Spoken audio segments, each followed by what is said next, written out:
Hi dear brothers and sisters, this is just a short video to let you know what's been going on in the county that I live in.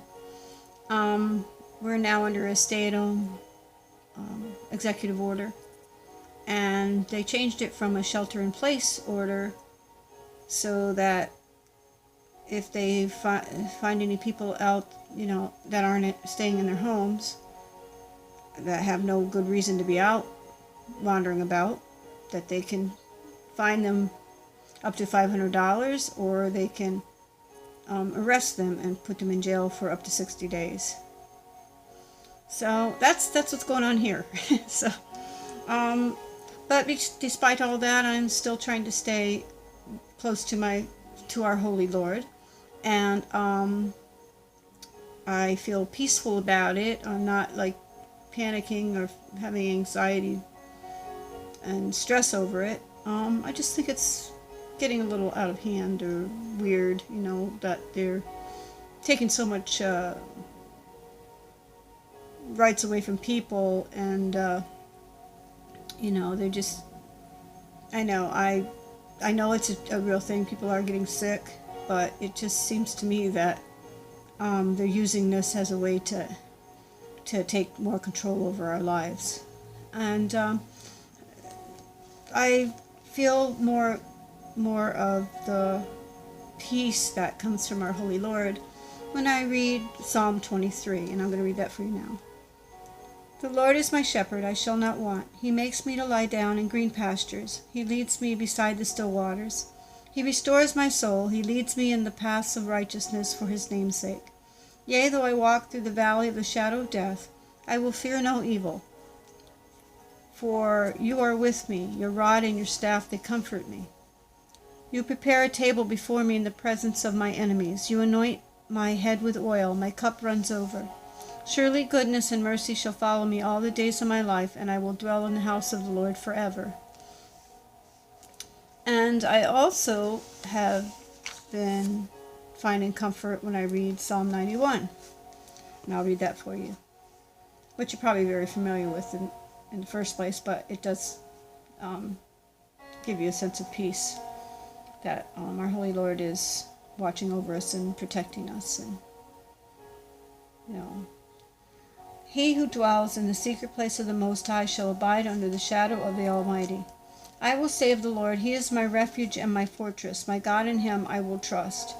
Surely he shall deliver you from the snare of the fowler and from the perilous pestilence. He shall cover you with his feathers, and under his wings you shall take refuge. His truth shall be your shield and buckler. You shall not be afraid of the terror by night, nor of the arrow that flies by day, nor of the pestilence that walks in darkness, nor of the destruction that lays waste at noonday. 1,000 may fall at your side, and 10,000 at your right hand, but it shall not come near you. Only with your eyes shall you look and see the reward of the wicked. Because you have made the Lord, who is my refuge, even the Most High, your dwelling place, no evil shall befall you, nor shall any plague come near your dwelling. For he shall give his angels charge over you to keep you in all your ways. In their hands shall bear you up, lest you dash your foot against a stone. You shall tread upon the lion and the cobra, the young lion and the serpent you shall trample underfoot. Because he has set his love upon me, therefore I will deliver him. I will set him on high, because he has known my name. He shall call upon me, and I will answer him. I will be with him in trouble. I will deliver him and honor him. With long life I will satisfy him and show him my salvation. Dear brothers and sisters, I know that this is going to be going on longer than what they want it to, they project it to go on, because at this time, I live in South Florida, and we have the highest cases, well, compared to Miami. It's lower than Miami-Dade area, but we are the second highest cased county that has positive testing for the COVID-19 coronavirus. And I know that the numbers are going to keep going up because they had tested a lot of people in like a drive-through type testing area.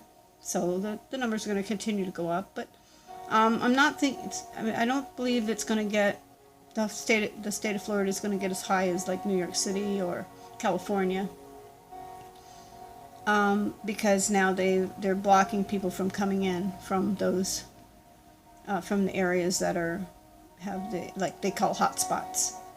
So, but I know that the next thing that my county will have is a curfew, because every time the Miami-Dade County mayor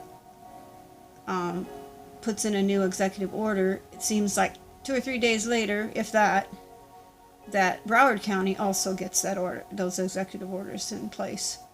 So for us, and Miami-Dade is now under curfew from 11 p.m. to 5 a.m. in the morning. So we'll see what happens, but I just know it's going to get worse before it gets better. And I just want to say I love you all, and just hang in there, dear brothers and sisters, because that's, and stay close to our Holy Lord, and pray to Him, and ask Him to help you through this time of troubles, and He'll help you. He's keeping me calm, and He had delivered me way before this happened from depression, anxieties, suicidal things, getting into the suicidal frame of mind, and he's just, you feel His peace in your heart, and as long as you have the peace in your heart, you won't panic, and you won't be a panic shopper, and you won't be hoarding things like toilet paper and things that you don't really need at a time like this. You need to have healthy food and fruit juices and things like that are good for your body. And toilet paper, you can't eat it. So if you have too much and you don't have any food, you can't eat your toilet paper. So it's just kind of ridiculous. So anyways, I love you brothers and sisters. Hang in there. Stay blessed.